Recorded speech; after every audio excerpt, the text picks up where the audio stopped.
Today, the U.S. currency is backed by nothing but debt in the form of U.S. bonds. This is known as monetizing debt, the act of converting debt into money.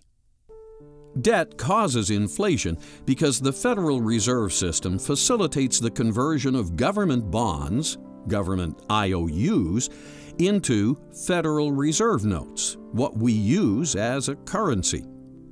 When this is done, the money supply is inflated. When the money supply is inflated, it becomes watered down or diluted. Just like stock, when a corporation authorizes and issues more stock, existing shareholders are diluted. When money is diluted, it has less purchasing power. When it has less purchasing power, prices rise because it takes more Federal Reserve notes to purchase a given product. When prices rise, it has the effect of a tax.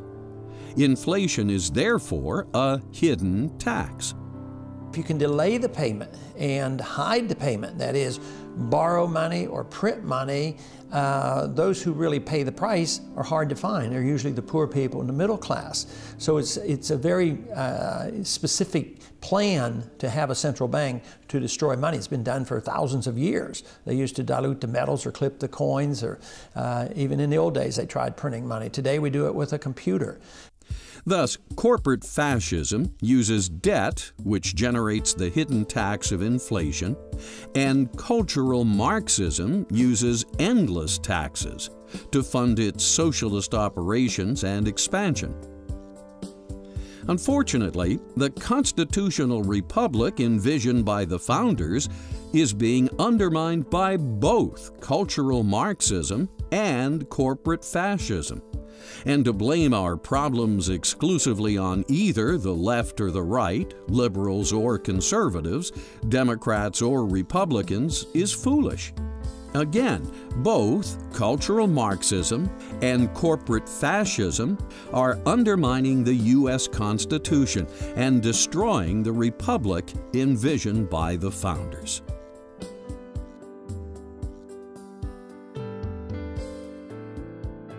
As far as fractional reserve banking is concerned, that's a problem of fraud. That is, fractional reserve banking is where the bank generates more paper currency than it has, say, gold and silver reserves on a specie standard. And it can really generate as much paper currency as the market is willing to bear, as long as the market has some credence that the bank will pay. And what tends to happen is that the banks overexpand. They play too many of those cards, and at a certain stage the market says, no, there's too much money out here in terms of real resources, and you get what's called a bank run. People come back to the banks and will make good on these promises. The banks can't do it. You have recession, depression, what have you, the whole credit structure drops. Now, if that kind of a system were fully disclosed and everyone knew how it was working, my anticipation is that there would be very few fractional reserve banks. The framers of the Constitution were quite aware of the liabilities of bills of credit and fractional reserve banking. And this is why Article 1 states no state shall make anything but gold and silver a tender in the payment of debts. And, quote, no state shall emit bills of credit. The Federal Reserve System should be abolished. It was not authorized in the Constitution, therefore we shouldn't have it.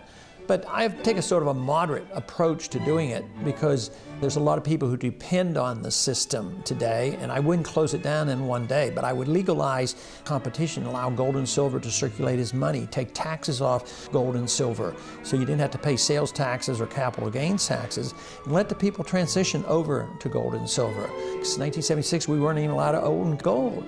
And then later on we got the American Gold Eagle. So we're moving in that direction, but we need to go a little bit further to legalize contracts in gold.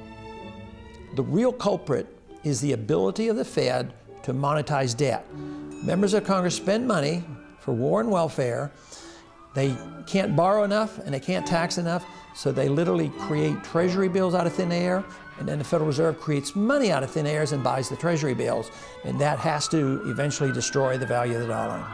If we were to abolish the Federal Reserve System tomorrow and get the banks out of it completely, turn the entire function as it now operates over to the Treasury, nothing would change. The same people would still dominate the system from behind the scenes.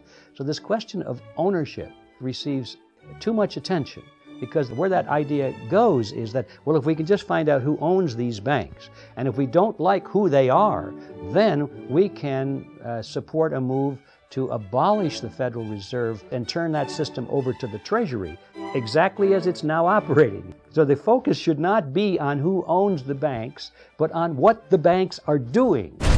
If the public better understood how fiat money can be abused by Congress, it would impeach almost every member and abolish the Federal Reserve Central Bank, as it has done twice in the nation's history.